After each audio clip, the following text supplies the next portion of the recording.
Ceci en raison de la forte pluie qui s'est abattue sur Cotonou. Suivez le reportage.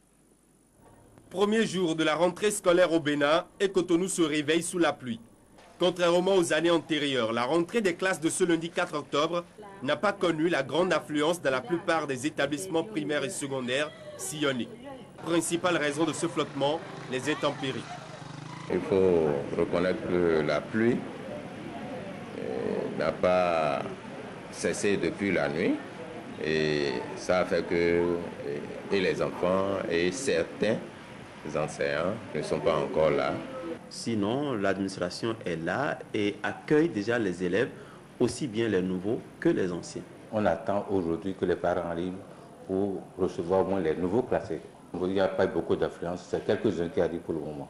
Ces quelques-uns, ce sont les parents déterminés à trouver une place à leurs enfants dans les écoles. Ils se sont levés tôt et attendent sous la pluie. Malgré la pluie, nous sommes là. Il faut que nos enfants aillent à l'école. La situation est un peu saturée, mais compte tenu de notre établissement ici, Dieu nous a gardé un peu. Bon, il n'y a pas assez d'inondations. Les inondations, plusieurs établissements scolaires en sont victimes. Aujourd'hui, il n'y a pas eu de rentrée pour ces derniers. Cette situation laisse penser à une rentrée scolaire à double vitesse, puisque d'un côté, les cours démarrent normalement et de l'autre, c'est toujours les vacances. Si vous regardez par derrière, nous sommes inondés. On est même déclaré sinistrés. Même malgré ça, nous pouvons travailler. On n'a pas d'objection à faire sur la décision du gouvernement. Les écoles qui sont inondées aujourd'hui, dès que ces écoles seront accessibles, là, je crois que elles aussi, elles vont effectuer la rentrée. S'il ne tenait qu'à moi, peut-être décaler d'une semaine ou de deux aurait fait l'affaire. Mais je dis toujours, quand la décision arrive, moi je l'applique parce que je ne suis pas aux endroits où on prend les grandes décisions. Et je suppose que ceux qui ont pris cette décision ont leur raison que moi, ma petite connaissance, ignore. À chaque rentrée des classes, les chefs d'établissement s'affairent à tout mettre en œuvre pour un bon déroulement des activités académiques. Les parents, eux, attendent d'inscrire leurs enfants et les élèves, anciens comme nouveaux, heureux de se retrouver.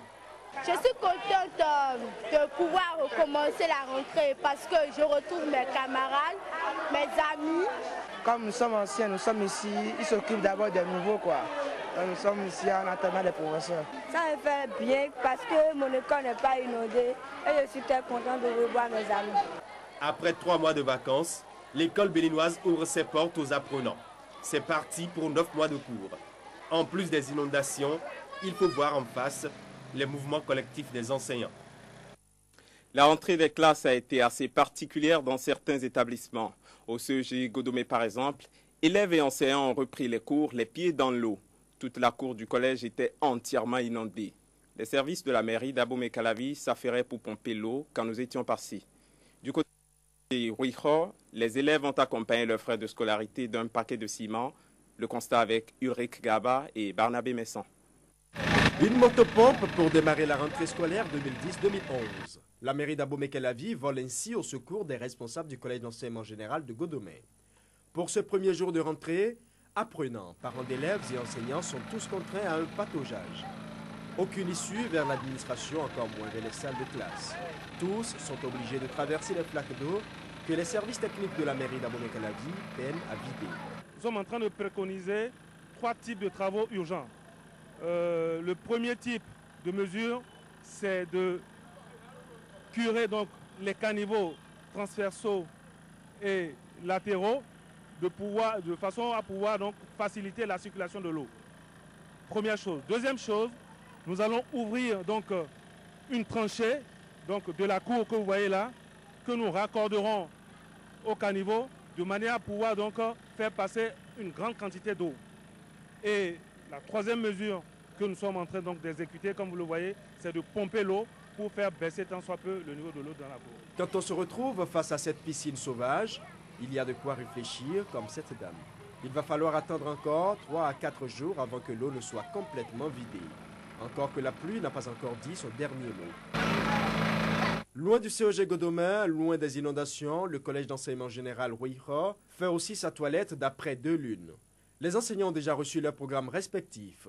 C'est pareil chez les apprenants et les cours démarrent effectivement dans l'après-midi de ce lundi. Nous rassurons les parents d'élèves dont les enfants sont au CG Ouiho que les cours ont effectivement repris, comme on l'a voulu donc le législateur, l'État, le gouvernement béninois. Cette bonne organisation de l'administration est toutefois perturbée par des parents d'élèves qui surgissent à la dernière minute, implorant la clémence des autorités afin que leur progéniture soit acceptée dans l'établissement. Les transferts se déposent pendant les congés et le secrétariat les recense. Et ce n'est qu'à la rentrée, et tout le point est fait dans la première semaine avant la rentrée, et on sait déjà combien nous avons, les effectifs que nous avons dans les classes, comment donc les repartir pour faire les ajustements structurels. Donc si les gens pensent qu'à n'importe quel moment, même 3 mois après, on peut amener un dossier de transfert pour dire c'est un transfert, non, je crois que ça c'est de la pure pagaille, on n'accepterait pas. Cet établissement scolaire souffre également d'un manque criard de salles de classe. Pour mieux gérer la situation, l'administration, de concert avec l'association des parents d'élèves, a décidé de l'apport de paquets de ciment par les transférés qui proviennent des établissements scolaires privés en dehors des frais de scolarité officiels. Nous avons une particularité cette année et nous avons demandé au bureau APE ce que nous pouvons faire. Ensemble, ils ont décidé à ce qu'on puisse voir si les parents peuvent nous aider pour que nous ayons au moins un module de 4 classes parce que les gens sont venus nous en promettre. Et ils nous ont dit, même 1 mois avant la rentrée, ce serait déjà fait. Nous avons attendu jusque-là. On n'en a pas eu. Nous avons près de 50 groupes pédagogiques. Nous n'avons pas de classe. Donc, c'est le véritable problème que nous avons. Cette dame a bien compris le message. Elle sait comment exprimer sa solidarité vis-à-vis du CEG Ouiho. Et cela y va bien évidemment de l'insertion de son enfant dans le collège. À chacun son intérêt. Les tout-petits s'apprêtent à découvrir pour la toute première fois les réalités de l'école. En attendant, je vous invite à découvrir quelques établissements qui vont accueillir vos bouts de chou. C'est tout beau, comme vous allez le constater à travers ce reportage de Zakiat Latundi et de Rachid Soubero. Autre catégorie d'apprenants que l'école s'apprête à recevoir. Pour